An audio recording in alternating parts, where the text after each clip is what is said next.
Lipton Tea and Lipton Soup present Inner Sanctum Mysteries, starring Lee Bowman.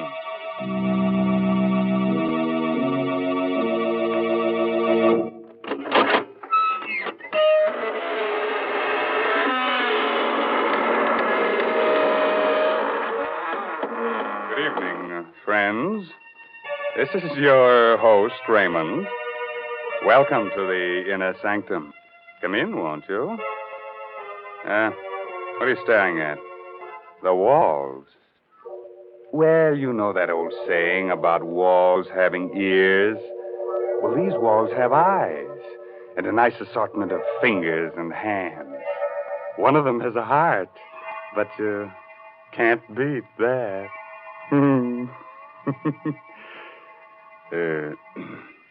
Don't mind me, friends. In my old age, I'm getting to be a bit of a gore. You're getting to be a crotchety old bachelor, that's what. Who said that? Oh, Mary Bennett. Hello. Tell me, Mary, do you think I should get married?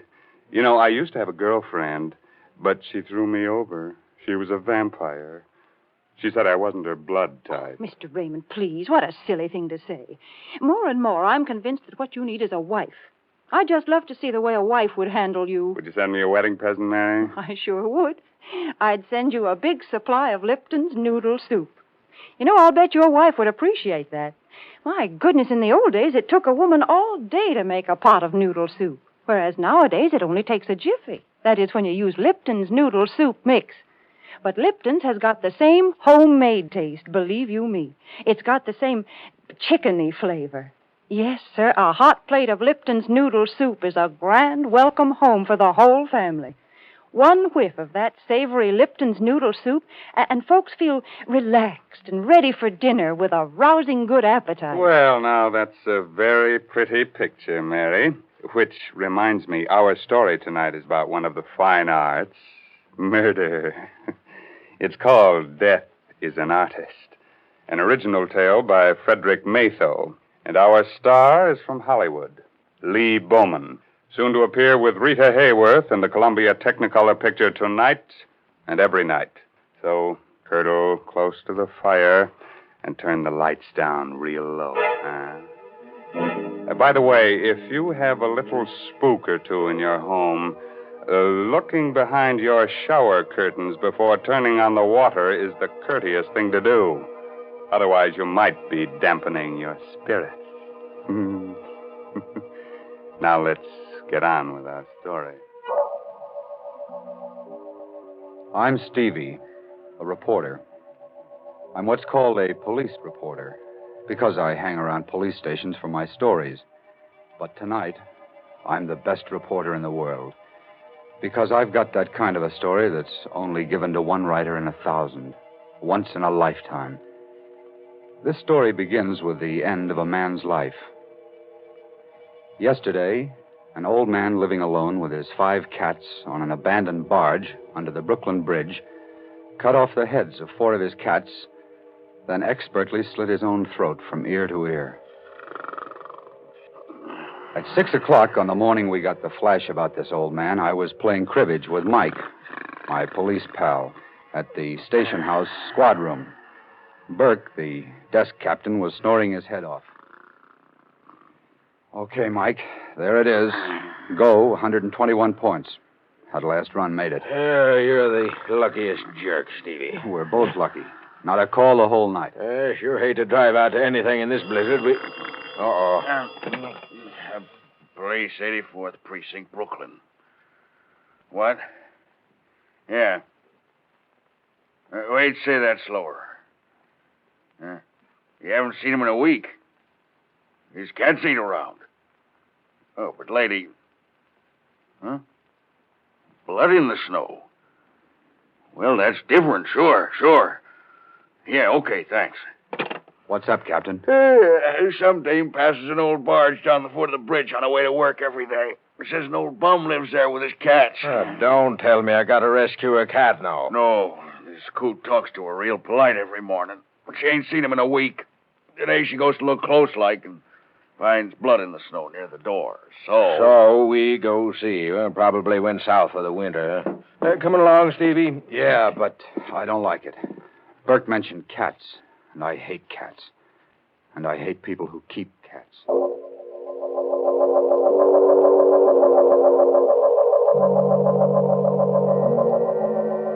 Well, this is it, I guess. Come on, Stevie. Hey, look, Mike. There's a snowman.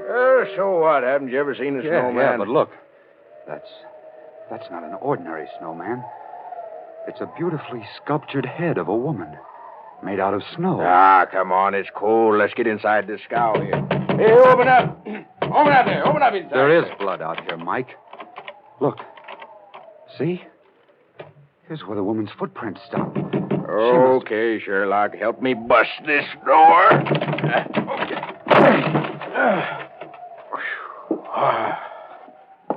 Oh, what's the matter with you? Look on the floor. Holy mackerel. 1, 2, 3, 4 cats with their heads cut off. And another one. Alive. Hey, where are you going? I told you I can't stand them dead or alive. One of them clawed me when I was a kid. Stevie, get a load of this over here on the bed. He did a good job. From ear to ear. He had done a good job. He was naked to the waist, and his hairy torso was bathed in blood. His head lay to one side and was nearly severed at the throat. His mouth, a strangely sensitive mouth, hung foolishly open in the middle of a matted mass of beard. But it was his eyes that stirred something inside me. They were cold black agates that smoldered with defiance, even in death. They seemed to carry a message only I was meant to see. I turned away and stumbled over a small wooden box. It contained clay fragments. An impulse seized me, and I carried the box outside. What do you want that box of trash for? I'm not sure. I just felt I ought to take it along. Mind? Just junk. These bums collect the screwiest stuff. Come on, I'll drop you off at your paper. You'll get a news beat on this anyhow.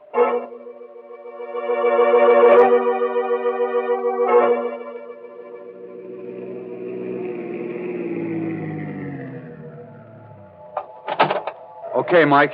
Thanks. I'll call you later to see if you identify the old bird. All right, Stevie. Hey, here's that box of junk. You want it? Oh, yeah. Yeah, thanks, Mike.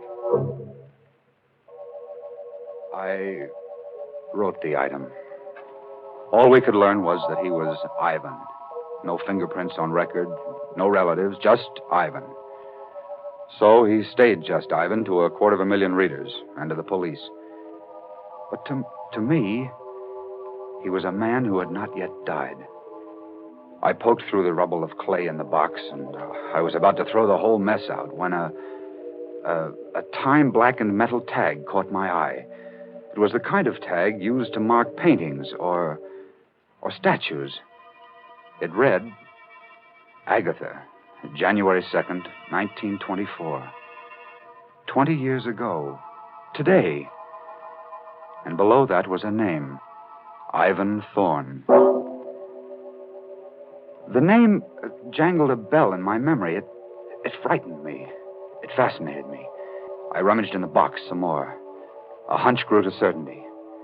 Ivan Thorne had been a sculptor. Here was a fragment of clay, a nose. Here, part of a chin. Here, an ear, a woman's ear.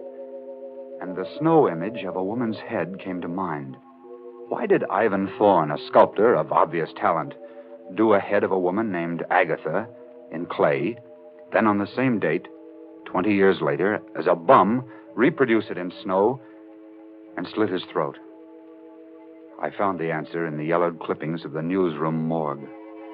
The story of Ivan Thorne was filed under Murders Unsolved.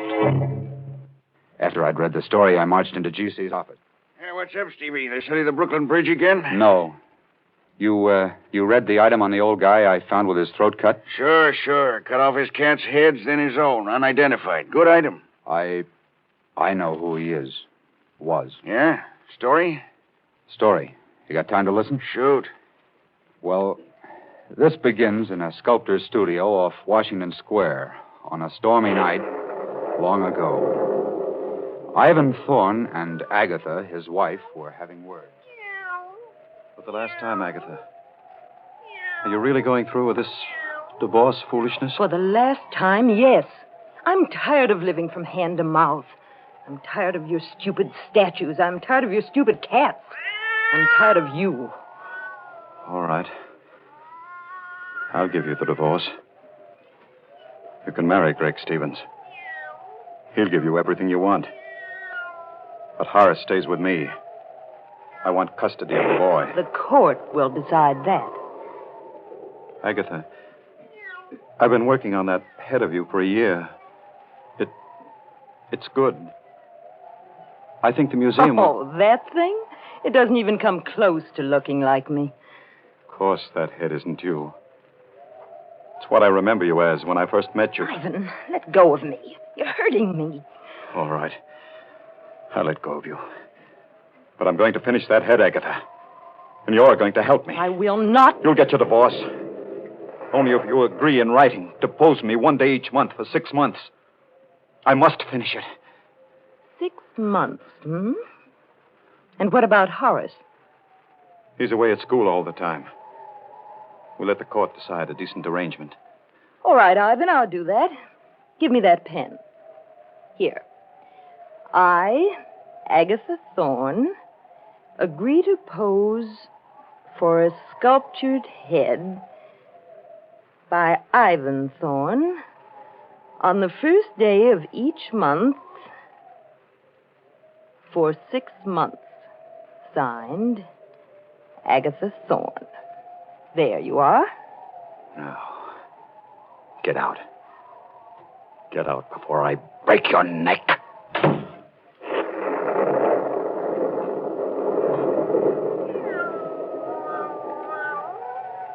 She's gone. She's gone. But I'll see her again. 6 more times. That's all I need. 6 more times.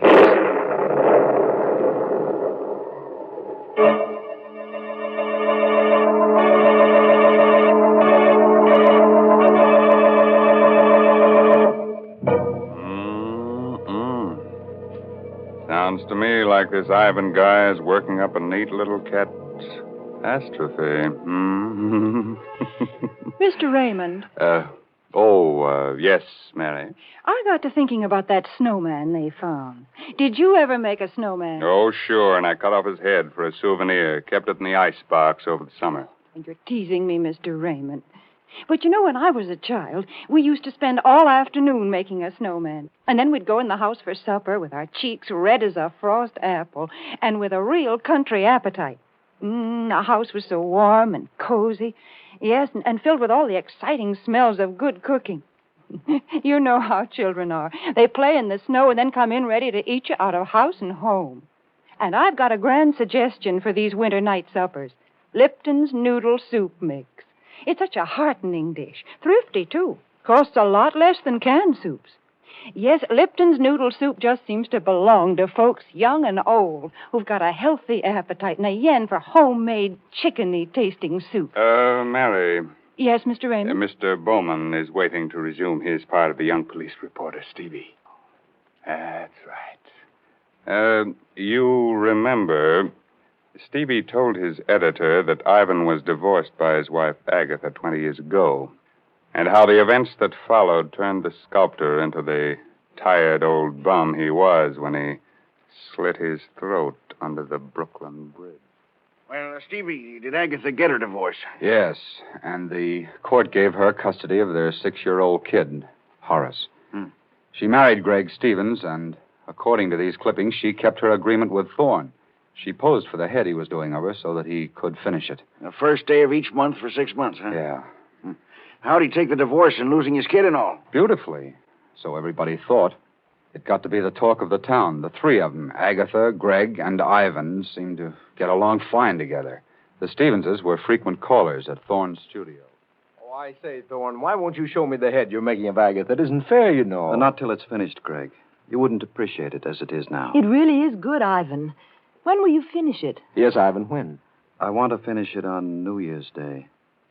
That will be the last time you need pose, Agatha. Can you make it that day? Well, I'll just have to, won't I? Yes. At 3 o'clock? At 3 o'clock. Come on, Greg, darling. Good night, Ivan. Good night, Ivan. My goodness, 6 months goes by so fast, doesn't it?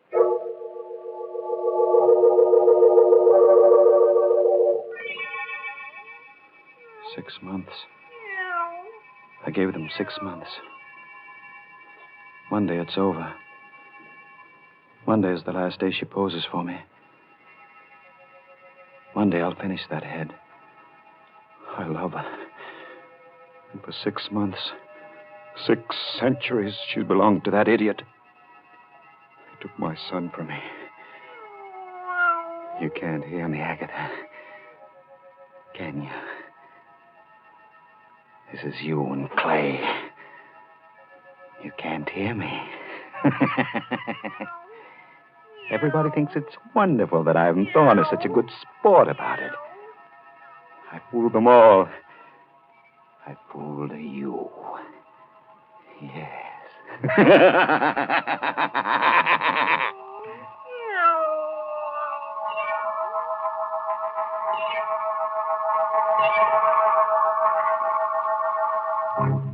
Then he really was out of his mind, Stevie, this Ivan guy. Sure, but with a madman's cunning, he disguised it well.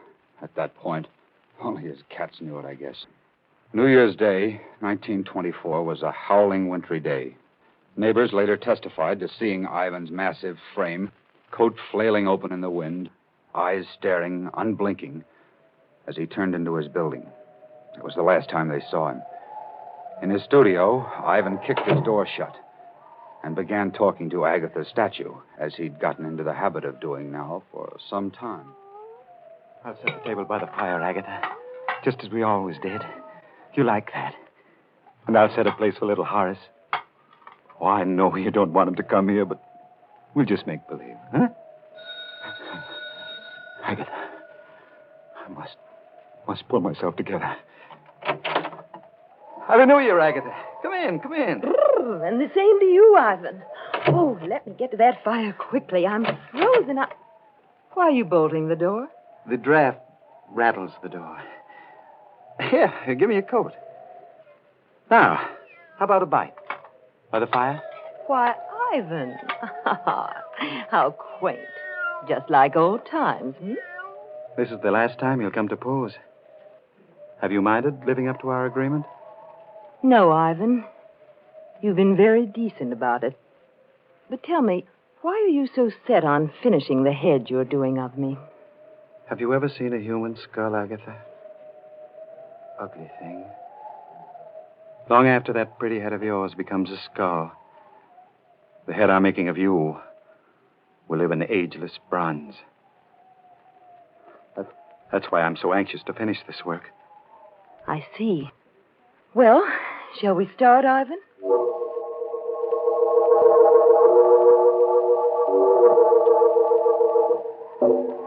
Ivan, you're not working. You're just staring at me. I'm studying the line of your neck, darling. It eludes me. Well, hurry, please. I've sat here for 2 hours now. I'm tired. I'll be finished soon. Then you can rest, darling. Then you can rest. Ivan, you're looking at me as though... Ivan! You've moved your head again, darling. Here, let me show you. There. So. Just like this. Don't move, Agatha. My fingers are loose on your throat. But in a split second, I can sink them into you tight. Like this. Don't... I've loved you more in these few months you've been away from me than I ever did before. I'll always love you. But if I can't have you, no one else can. Ivan, you're mad. You can't do I gave you 6 months with that fool because I wasn't sure. I thought I could get over losing you and the boy. But I can't. We all thought you were... Resigned. No. Even now, I don't know if I want to kill you, Agatha. I'm not sure. No, you don't. You know you don't. Think of Horace. Your son. I am thinking of you, little fool. Oh, Greg. Greg, help me. Greg. You've got the nerve to speak his name here. No. You want Gregory.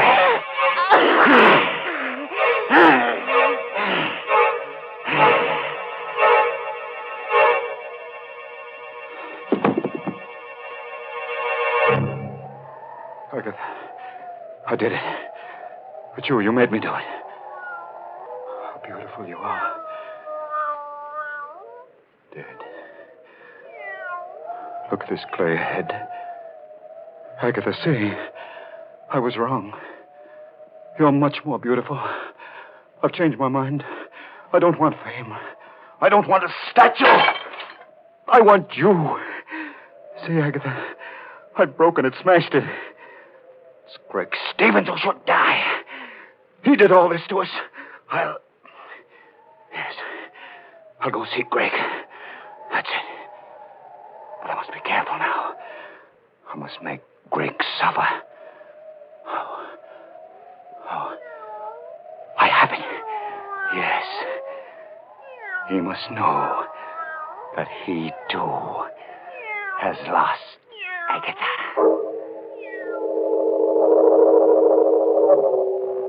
Wow, that's some yarn, Stevie. He actually strangled Agatha, huh? What happened then? He left his studio and called at the Stevens' house a little after 6. Greg Stevens and young Horace were the only ones there, except for the butler. He testified that Ivan quietly asked to see Stevens alone. He had a bundle in his arms, covered with a piece of black velvet, when Gregory greeted him. Ivan, well, glad to see you and Happy New Year to you. But where's Agatha? She was supposed to be with you. She'll turn up shortly. Said something about a girlfriend she had to stop by for. Oh, I see. Well, come on in, Ivan. We can have a glass of sherry while we wait. Thanks. Put your package down somewhere on the table here. Thank you. Did you get a lot done today? On the head, I mean? Yes. I've finished it. Oh, good. Say, that wouldn't be it in that box, would it? Yes, as a matter of fact, it is. Well, good heavens, man, let me see it. I've been kept from all this long enough. Now that it's finished, No, wait. I'd Till Agatha gets here. I'm going away for a while, Stevens. Before I go, I want you to tell me something. Do you love Agatha? A lot, I mean. A lot? I worship her. I adore her. You know what you did to me when you took Agatha and my boy from me? Well, the choice was hers. I'm glad for my sake. I'm sorry for you. But I thought you were resigned by now. Resigned? You poor fool. I've lived a life of raging hate for you. Ivan, sit down. You don't have to be sorry for me anymore, Greg. You can start feeling sorry for yourself. Thorne, what are you driving at? Everything comes out even, Greg. Come over here. What's in that box? Come closer, Greg. Here. I'll take the cloth off. See for yourself. Agatha! You fiend! You beast, I'll kill you! Hurts, doesn't it, Greg? Hurts to lose Agatha. Doesn't it? I'll kill you! I'll kill you! Oh, you won't! Get away from me! You won't kill me. I won't kill you. We'll both live to remember. Thorne didn't kill Stevens? No, G.C. He knocked him out. They found his footprints in the snow along with the kids. He must have stopped to say goodbye. What a story. He slit his throat this morning as a bum on a barge. Yeah. took his cats with him. The clay fragments I found in that box on the barge were all that was left of the clay head of Agatha. Nobody even found out how he got away or managed to stay hidden for 20 years? No, that's his secret. Well, write it up, stupid. I can't. I won't, G.C. You can't print that story. The devil I can't. Where's this Greg Stevens? Where's Horace the kid? Find him. Greg Stevens died penniless and insane a year later. His kid was raised in an orphan asylum. Well, find the kid. Now, let's see. He'd be about 26 today. Maybe he doesn't know any of these things. What a scoop. Get busy. Look, you can't print this story. Why do you think I didn't write it up and hand it in? I feel sorry for the kid. I was raised in an asylum. A story's a story. What do I have to do? Draw you a diagram, G.C.? Why do you call me Stevie? Well, because your name is Stevens, I guess. And, good heavens. You don't mean... Yes, my name is Stevens. I never use my first name. I don't like it. It's Horace. That's right. You're Horace Stevens. Yes. My father was Ivan Thorne.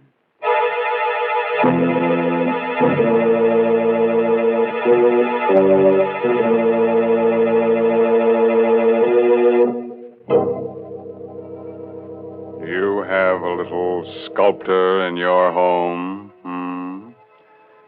Better take his modeling away from him. Might grow up to be a bust. That's enough to give anybody the creeps. It certainly is, Mr. Raymond. Mary Bennett. Say, didn't you like our story tonight? Well, it was exciting, all right, but why don't you tell stories about normal, happy people? Of course, folks like that never get murdered or anything, but interesting things happen to them. Nice things, too. Like discovering Lipton's noodle soup, huh, Mary? Well, why not? Lipton's noodle soup is a good way to brighten up a meal, and good meals are a mighty important part of life.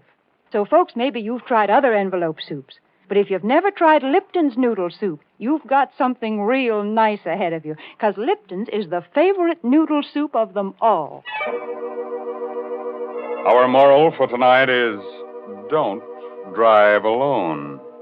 If you have a car, lucky you, form a carpool. Then, if you should have a flat tire, you'll be among friends on that cold, cold highway. Fun, huh? And Uncle Sam says join a carpool, too. He's not kidding. He says your carpool will help save gas and tires, so look to it, Max. Yes, this month's Inner Sanctum mystery novel is Net of Cobwebs by Elizabeth Sanksay Holding. Oh, yes, and you won't forget to look for Lee Bowman with Rita Hayworth and the Columbia Technicolor picture Tonight and Every Night.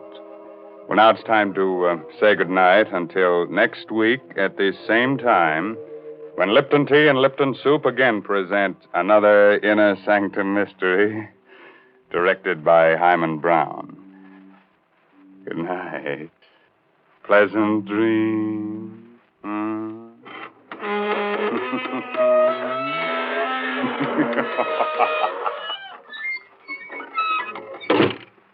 Folks, I got to thinking about wintertime, about snowmen and frost pictures on the windows, and about how cozy a house can be when there's a gale blowing outside.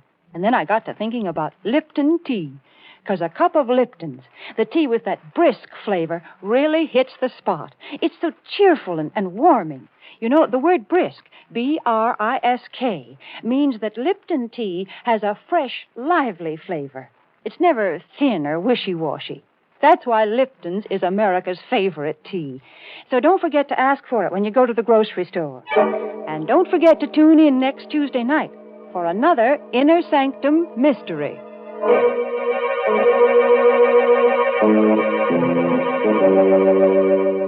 This is CBS, the Columbia Broadcasting System.